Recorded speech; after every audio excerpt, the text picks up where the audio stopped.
Sözlük аңгысына lafların çevirmeleri Rus diline yazılı, manaları açıklı, Gagavuz dilin zenginliğini gösterir hem halkın unikal evcimanlığını. Gagavuzca Rusça sözlüğün içine 56 bin laftan ziyade girer. Hem folklor elementleri, söyleyişler, bilmeceler, dualar hem başka. Sözlük çıktı Akademi'nin Todur Zanyat'ın redaktorluğunda.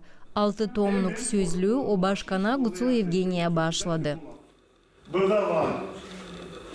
Ercan laf bahsediyor. Lafın bahsediyor bilmece. O lafa verir bilmece. O laf bahsediyor sıralarda, adetlerde, verilen hangi sırada kullanıyor. Bahsediyor söyleyiş, o söyleyişler verilir. Bahsediyor dua, o dualar verilir. Bahsediyor yemin verilir. Bir sürü çok işler var. Buyurun. Kağıtlar hangisi bize verirken daha getirtme aklımıza laflar hangisi belki unuttuk. Daha da öğrenmeye yeni laf. Ayrıca şükürleme laflarını Avtonomiya başı TİKA Türk Agentvası'na finans yardımı için bu özel projekte söyledi.